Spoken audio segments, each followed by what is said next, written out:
I look forward to real progress being made this time around, because I'm sure you agree with me that when you look at the previous COP summits and you see how far the parties have gone to implement what they've agreed, not much progress has been made to address this issue of global warming. Most of the commitments that have been made have not been delivered. The issue of trying to mitigate, global warming, it hasn't been adequately addressed. The issue of providing the financial resources, especially to developing countries that are most affected by the climate change, have not been made. The commitments have not been delivered.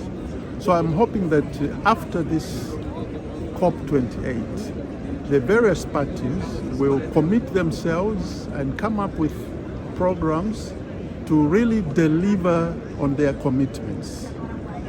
Commitments to finance how developing countries especially are going to adapt to the changing climate, and also to provide funds to address this issue of developing projects that will be minimize the use of these harmful energy sources like oil and gas. But to be effective, I will expect that the parties will come up with clearly defined KPIs with targets that should be realized at specific identified time periods. And that they need to come up with a framework to really make sure that they effectively implement and monitor these deliverables, the commitments that they have made, and that there must be consequences for failure to do so. For Zambia, I think the challenge we have also is to see how we can leverage initiatives like the Climate Green Fund, the carbon credits. We can tap into those resources, but the challenge will be for us Zambians to come up with a pipeline of quality projects that will attract these funds. So this is where we'll need to be innovative, to be very, we also come up with plans that we can execute competently and, with transparency and commitment that is required. That will win the confidence of the prospective funders. So those are the few comments that I thought I should share with you. But at the end of it all the parties, including Zambia, we need to agree and do basically three things. That is action, action, and action. That's the only way we're going to address this issue of global warming. Thank you very much.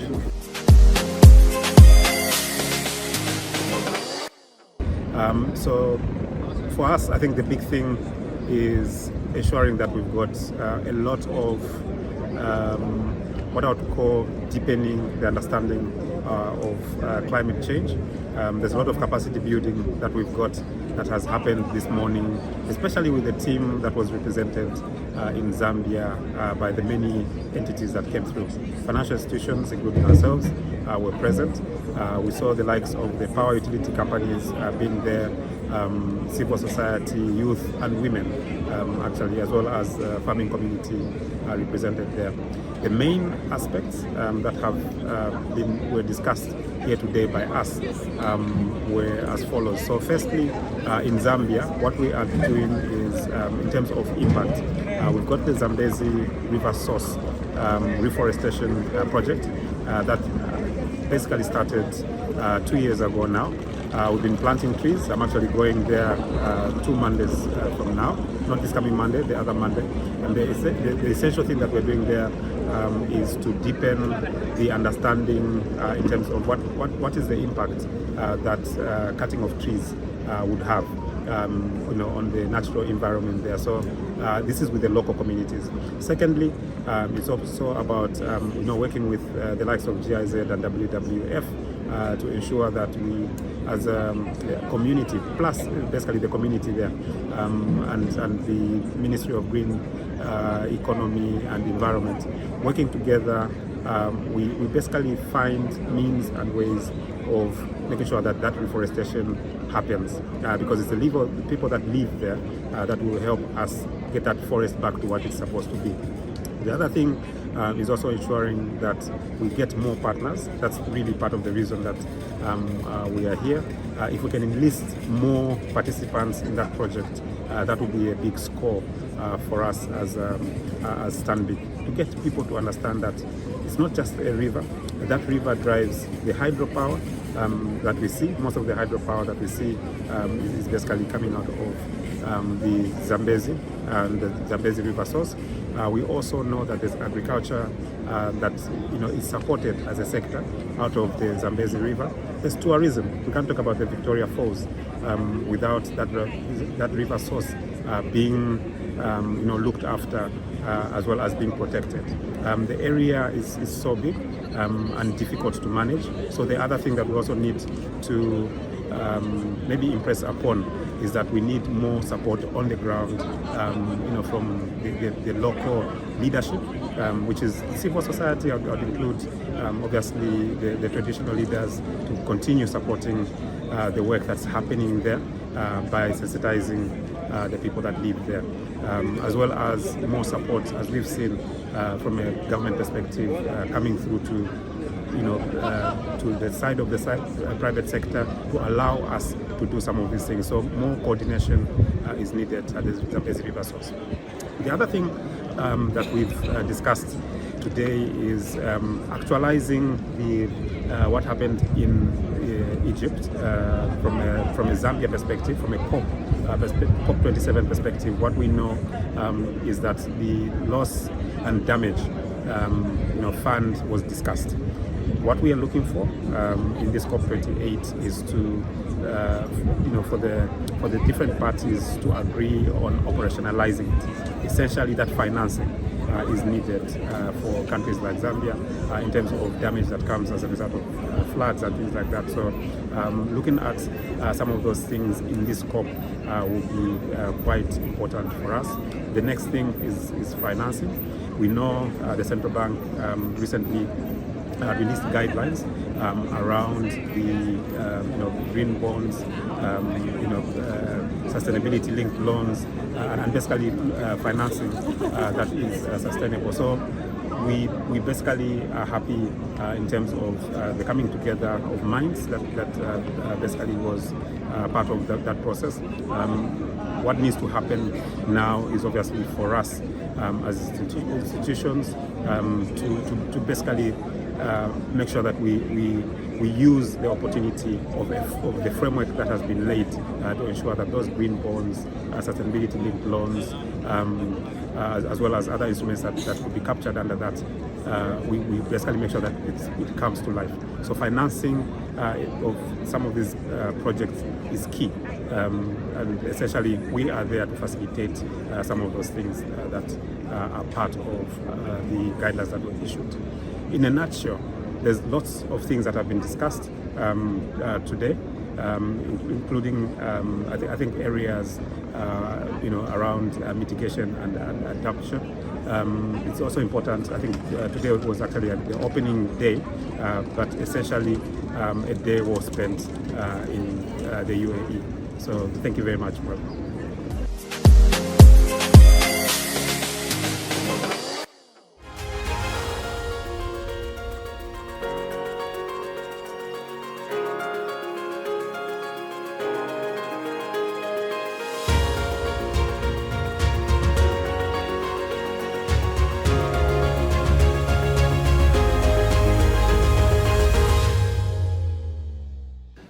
Climate change is not really slowing down while we sit and talk.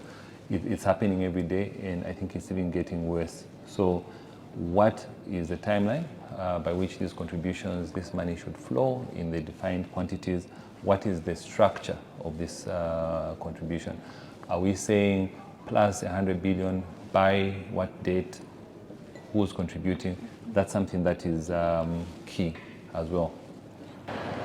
Hi everyone, my name is Mwelwa and I'm at COP28 where I'm about to have a very interesting conversation on the sidelines of an interesting panel discussion that's just occurred. With me for that discussion is Emmanuel Mbula, who's the head of strategy at Stanbic Bank. Emmanuel, how are you doing? I'm well, Moa. How are you? I'm great. Emmanuel, it's day 5 today, and we've had an interesting last couple of days. But just tell us about how your journey has been over the last couple of days. I know that you came with the board chair and the CEO, the CE of Stanbic Bank, who are here. But just tell us a bit about some of the interactions that you've had and what your experience has been on this, COP28 in Dubai. Yeah. Thank you, Moa. I think our presence at COP just shows how much we take climate change seriously as a bank. You have alluded to our chair coming and our CE coming. Those are very senior people in the organization. And that level of seniority speaks to the bank's commitment to climate change, addressing climate change, partnering with the government in alleviating climate change.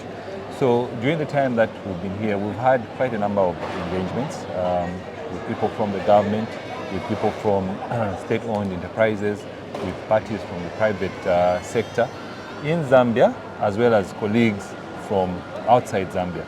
So all these engagements are really meant to just show how much we are committed in terms of climate change, also to learn from others and share our own journey with on climate change, what we are doing on climate change.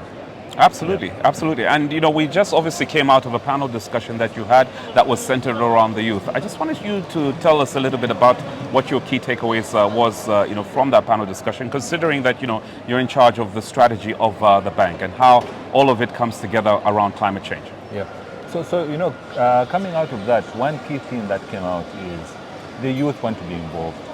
The youth are concerned about climate change and they want their voice to be heard. And that rightly so. If you look at the population of Zambia, the large part of it is youth. So really, the people who are going to bear the burden of climate change together with everyone are the youth.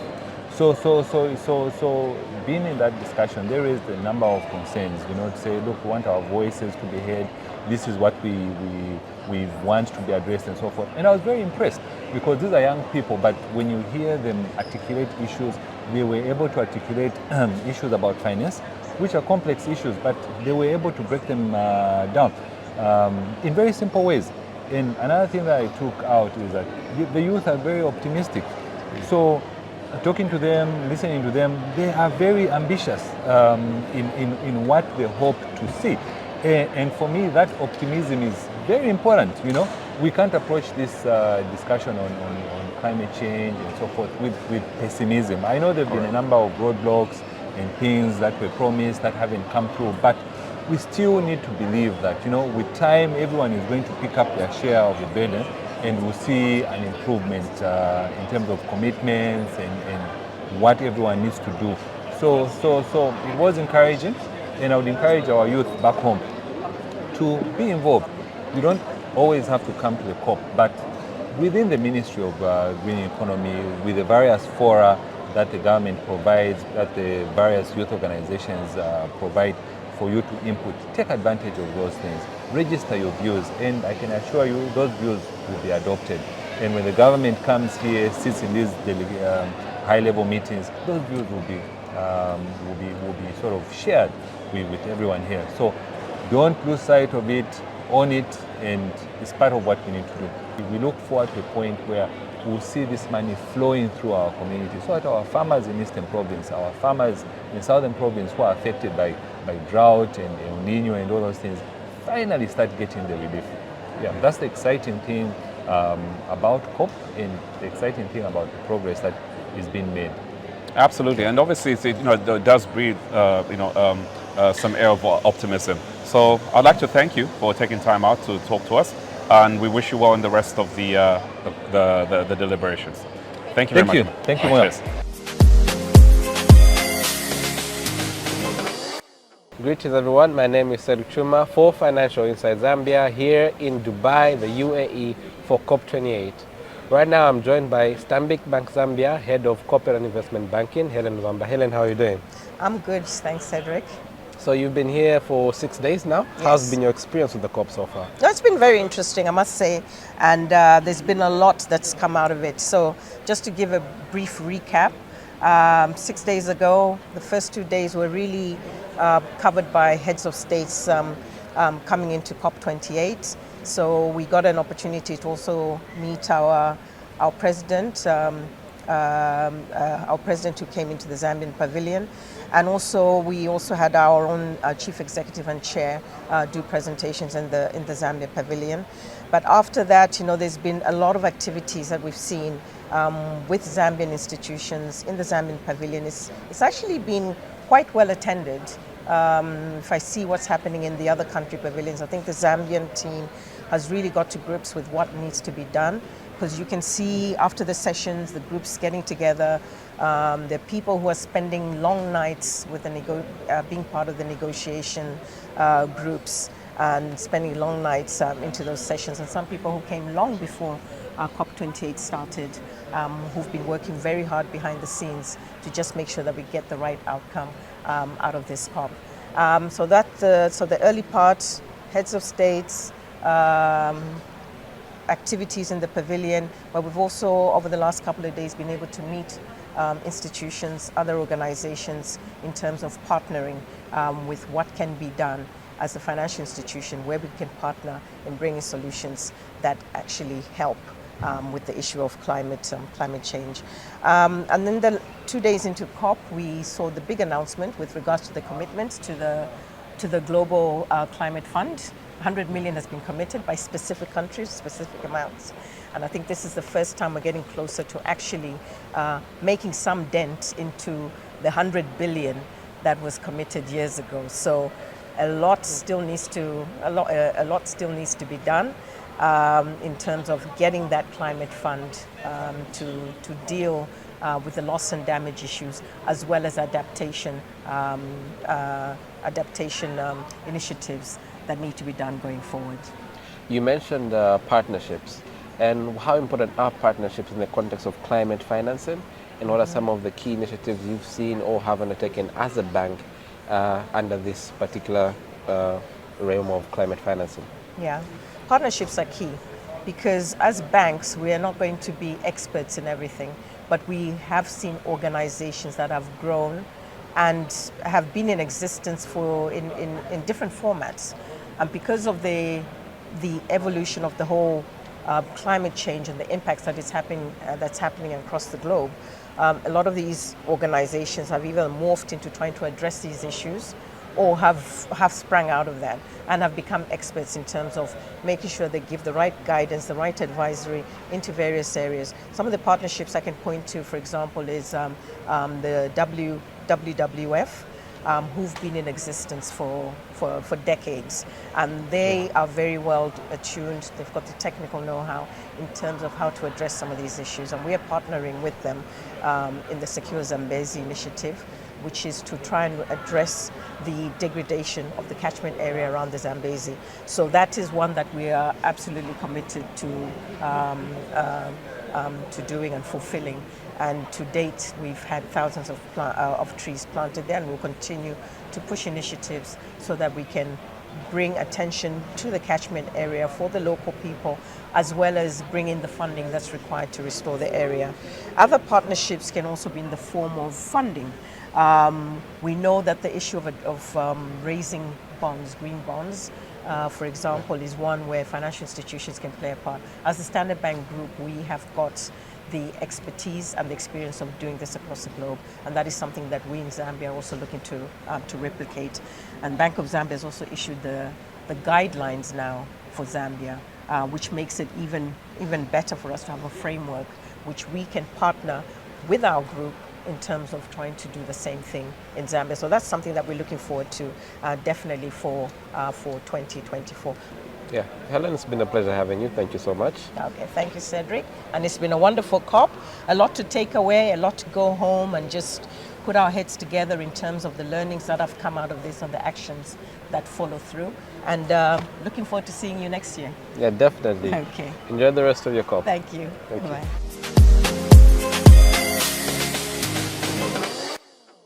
Greetings everyone, my name is Cedric Chuma for Financial Insight Zambia here in Dubai, the UAE, which is the venue for this year's COP28 conference. Financial Insight Zambia was privileged to be at the conference, giving coverage to several private sector clients of ours who are here. We also got to see several landmark announcements. Locally, we had the announcement of 100 initial mini grids, which was announced by the president in conjunction, the president of Zambia, in conjunction with the president of the Rockefeller Foundation. We also saw significant deals. Firstly, the very first green bond ever issued in Zambia, $200 million by CEC. We also saw a significant deal with regards to PPAs between Greencore and Ilute Solar as well as Serengeti Energy. That was some of the key highlights that happened with regards to our local news. And for the COP28 conference, this was a very special conference in that it's the very first conference with a global stock take. What this simply means is there was a pooling of data to look at where we are in terms of the climate crisis and what gaps need to be addressed. It shows that we are in an unprecedented climate crisis, but we have a lot more work to do. The climate crisis affects every one of us, regardless of where you are, who you are, or any kind, and we only have one planet. I think that was something that really stood out from the global stock take, and that more needs to be done. The other big news was, of course, the loss and damage fund, with pledged funds to actually help the damage and loss caused by climate change, and that's been a very significant step. More needs to be done with regards to that one as well. So it has been a very, very fruitful COP, and we were also privileged to cover Stanbic Bank Zambia, to cover FNB Bank Zambia, to cover WWF and Africa Green Co at this year's COP28 conference. Financial Insight Zambia continues to deliver, continues to provide relevant news up to date on the COP28 conference as well as on our clients' activities at the COP28 conference. Financial Insight Zambia also takes this particular opportunity to thank our amazing sponsors, namely Africa Green Co, the WWF Zambia, FNB, as well as Stanbic, who are our core clients, and we are very excited for the continued growth of all our clients, and we'd like to thank them for this opportunity to offer Financial Insight Zambia services. We also would like to thank every other party that has helped get us this far and helped us execute a very, very fruitful COP28 conference coverage. Keep everything glued to Financial Insight Zambia media platforms and our website. Thank you so much for watching, and get to know.